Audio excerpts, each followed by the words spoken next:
നാട്ടിലും മറുനാട്ടിലുമായി ഈ വാരം ട്രെൻഡിംഗ് ആയ ഒരു പിടി വിശേഷങ്ങളുമായി 24news.com അവതരിപ്പിക്കുന്ന ഈ ലോകം ഈ ആഴ്ച എന്ന പരിപാടിയിലേക്ക് ഏവർക്കും സ്വാഗതം. പലസ്തീൻ പതാകയുടെ നിറമുള്ള വസ്ത്രം ധരിച്ചതിന് എംപിയോട് പുറത്തു പോകാൻ ആവശ്യപ്പെട്ട് സ്പീക്കർ. പിന്നാലെ തണ്ണിമത്തൻ ഷർട്ടിട്ട് മാസ് എൻട്രി നടത്തി എംപി. പറഞ്ഞു വരുന്നത് ഡച്ച് എംപി എസ്തർ ഔഹാഡിനെ കുറിച്ചാണ്. നീതു എസ് രമേശന്റെ റിപ്പോർട്ട് കാണാം. ഇത്തരം വസ്ത്രം ധരിച്ച് സഭയിൽ നിൽക്കാനാകില്ല, പോയി മാറ്റിവരൂ. പലസ്തീൻ പതാകയോട് സാദൃശ്യമുള്ള വസ്ത്രം ധരിച്ച് പാർലമെന്റിലെത്തിയ ഡച്ച് എംപി എസ്തർ ഒവഹാൻഡിയോട് സ്പീക്കർ ആവശ്യപ്പെട്ടു.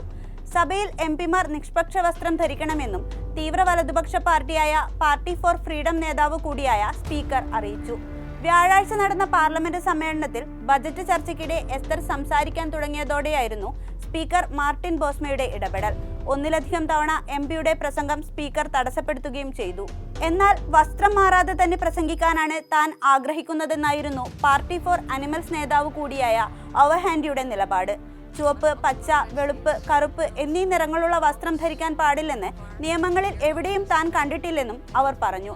ഒടുവിൽ സമ്മർദ്ദത്തിന് വഴങ്ങി എംപിക്ക് പുറത്തു പോകേണ്ടി വന്നു. തിരിച്ചെത്തിയതാകട്ടെ തണ്ണിമത്തൻ പ്രിന്റുള്ള ഷർട്ട് ധരിച്ച്. തുടർന്ന് നാഷണൽ ബജറ്റിലെ തന്റെ നിലപാടുകൾ സഭയിൽ അവതരിപ്പിച്ച് അവർ മടങ്ങുകയും ചെയ്തു. ഗസയിലെ സാഹചര്യം ചൂണ്ടിക്കാട്ടി എംപി സാമൂഹ്യ മാധ്യമങ്ങളിൽ പ്രതികരിച്ചു. ഇന്ന് തണ്ണിമത്തന്റെ നിറങ്ങളാണ് ഞാൻ ധരിക്കുന്നത്. പലസ്തീനിയൻ ജനതയോടുള്ള ഐക്യദാർഢ്യത്തിന്റെ പ്രതീകം, പ്രതീക്ഷയുടെയും പ്രതിരോധത്തിന്റെയും ചിഹ്നം. രാജാവ് നമ്മുടെ രാജ്യത്തെ അഭിസംബോധന ചെയ്യുമ്പോൾ ഗസയിൽ ഭീകരമായ വംശഹത്യ നടക്കുകയാണ്. കുട്ടികൾ, കുടുംബങ്ങൾ, മാധ്യമപ്രവർത്തകർ എല്ലാം പട്ടിണി കൊണ്ട് മരിക്കുകയാണ്. എല്ലാ കണ്ണുകളും ഗസയിലേക്കാകണം, അവർ സോഷ്യൽ മീഡിയയിൽ കുറിച്ചു. പലസ്തീനികളോട് ഐക്യദാർഢ്യം കാണിക്കേണ്ടത് നമ്മുടെ ഉത്തരവാദിത്തമാണെന്ന് ഒവഹാൻഡി സോഷ്യൽ മീഡിയയിൽ കുറിച്ചു.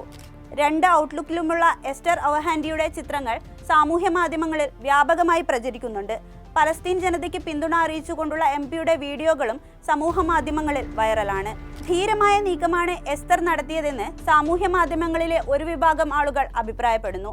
എന്നാൽ ചിലർ ധിക്കാരമെന്നും പ്രതികരിച്ചിട്ടുണ്ട്. തണ്ണിമത്തന്റെ നിറങ്ങളായ ചുവപ്പ്, പച്ച, വെളുപ്പ്, കറുപ്പ് എന്നിവയാണ് പലസ്തീൻ പതാകയിലുള്ള നിറങ്ങളും. കൂടാതെ പലസ്തീന്റെ സംസ്കാരത്തെയും വ്യക്തിത്വത്തെയും തണ്ണിമത്തൻ പ്രതീകപ്പെടുത്തുന്നുണ്ട്.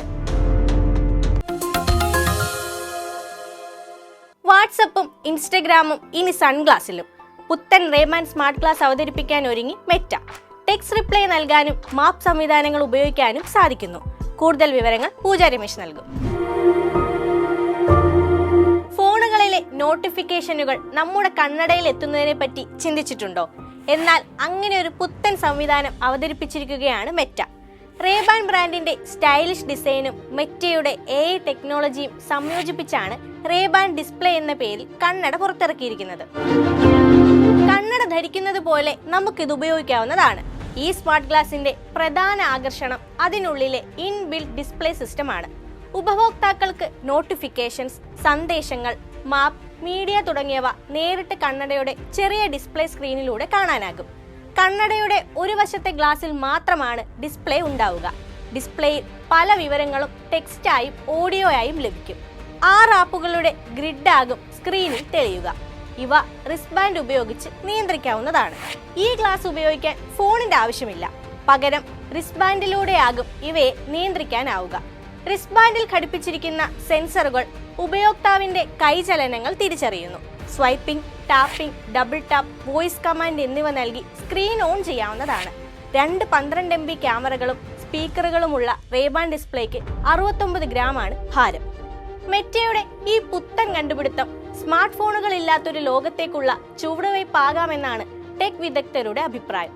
മുൻപും ഇത്തരത്തിലുള്ള പരീക്ഷണം മെറ്റ നടത്തിയിട്ടുണ്ടെങ്കിലും അതിൽ നിന്നൊക്കെ തെറ്റുകൾ ഉൾക്കൊണ്ടാണ് ഈ പുത്തൻ പരീക്ഷണമെന്നാണ് മാർക്ക് സക്കർബർഗ് വ്യക്തമാക്കുന്നത്. സെപ്റ്റംബർ 30-ന് അമേരിക്കയിൽ വിൽപ്പന ആരംഭിക്കുന്ന ഈ റേബാൻ ഗ്ലാസ് ഈ വർഷം തന്നെ ഇന്ത്യയിലും വിൽപ്പനയ്ക്കെത്തും.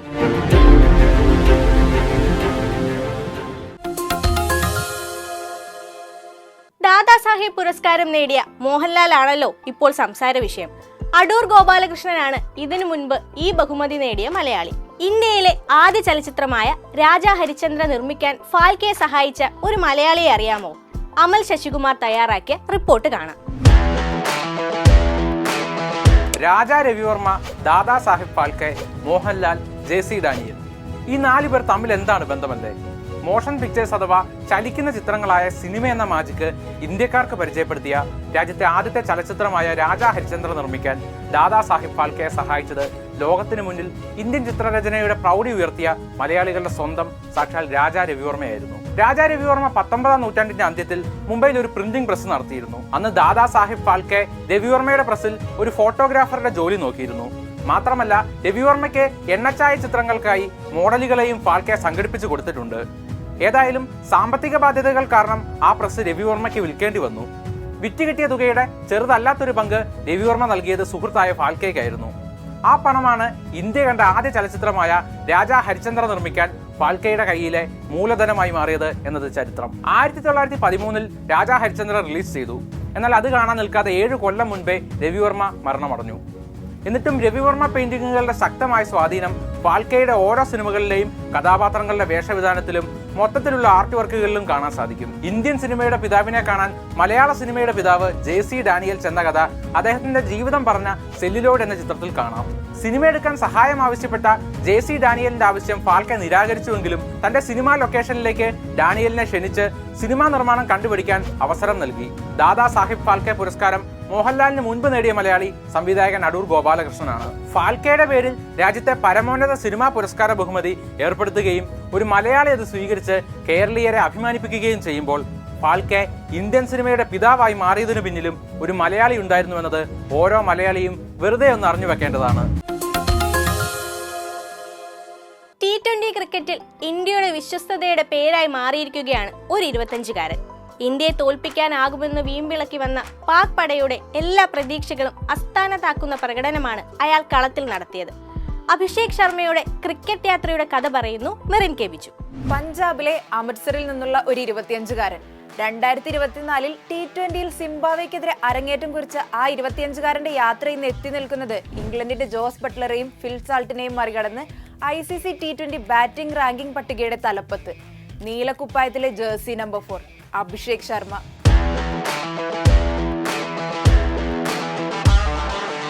ബൗളിംഗിന് അനുകൂലമായിട്ടുള്ള ഗ്രൗണ്ടാണ് UAEയിലേത്. എന്നാൽ 2025 ഏഷ്യ കപ്പിലെ മത്സരങ്ങൾ എടുത്തു നോക്കിയാൽ 9 താരങ്ങൾ ടൂർണമെന്റിൽ 100-ന് മുകളിൽ റൺസ് തികച്ചു. അതിൽ 150 റൺസും പിന്നിട്ട് 173 എന്ന റൺമല കയറിയത് ഇന്ത്യയുടെ ആ യുവ പോരാളിയായ അഭിഷേക് ശർമ്മ മാത്രം. പാകിസ്ഥാനെതിരെ നടന്ന സൂപ്പർ 4 പോരാട്ടത്തിൽ പാക് ഫാസ്റ്റ് ബൗളർ ഷാഹിൻ ഷാ അഫ്രീദിയുടെ ആദ്യ ബോൾ തന്നെ സിക്സർ പറത്തിക്കൊണ്ടാണ് അഭിഷേക് തന്റെ റൺവേട്ടയ്ക്ക് തുടക്കമിട്ടത്. പ്രകോപനങ്ങളും അടികളും തിരിച്ചടികളുമായി നീണ്ട മത്സരം. പാക് ഓപ്പണർ സാഹിബ് സാദ ഫർഹാന്റെ ക്യാച്ച് നഷ്ടപ്പെടുത്തിയതും മത്സരത്തിനിടയിൽ പാക് ബൗളർ ഹാരിസ് റൌഫുമായി ഉണ്ടായ വാക്കുതർക്കവും അതിനെല്ലാം മറുപടിയായി ബൗണ്ടറികൾ പറത്തിക്കൊണ്ട് അഭിഷേക് പകരം വീട്ടി. ഒരു ബാറ്റർ ക്രീസിലെത്തുമ്പോൾ പിച്ചിന്റെ സ്വഭാവവും ബൗളർമാരുടെ ബൗളിംഗ് ശൈലിയുമെല്ലാം മനസ്സിലാക്കി അല്പം കരുതലോടെയായിരിക്കും ബാറ്റ് വീശുക. എന്നാൽ അവിടെയാണ് അഭിഷേക് ശർമ്മ എന്ന ബാറ്റർ വ്യത്യസ്തനാകുന്നത്. ആദ്യ പന്തുകൾ തന്നെ ബൗണ്ടറികൾ പറത്തിക്കൊണ്ട് ആ പഞ്ചാബുകാരൻ തന്റെ വരവറിയിച്ചു. ഈ ആക്രമണ ബാറ്റിംഗ് ശൈലി കൊണ്ട് പാകിസ്ഥാനെതിരായ സൂപ്പർ 4 മത്സരത്തിൽ 24 പന്തിൽ നിന്ന് 52 റൺസ് നേടി അർദ്ധ സെഞ്ചുറി പൂർത്തിയാക്കി. ഒരു വശത്ത് ശുഭ്മാൻ ഗില്ലിന്റെ വിക്കറ്റിന് പിന്നാലെ ക്യാപ്റ്റൻ സൂര്യകുമാർ യാദവിനെ 0-ന് പുറത്താക്കിയ ആത്മവിശ്വാസത്തിൽ പാക് ടീം മത്സരം തുടരുമ്പോൾ മറുവശത്ത് പന്തുകൾ പറത്തിക്കൊണ്ട് അഭിഷേക് 74 റൺസിലേക്ക് കുതിച്ചു.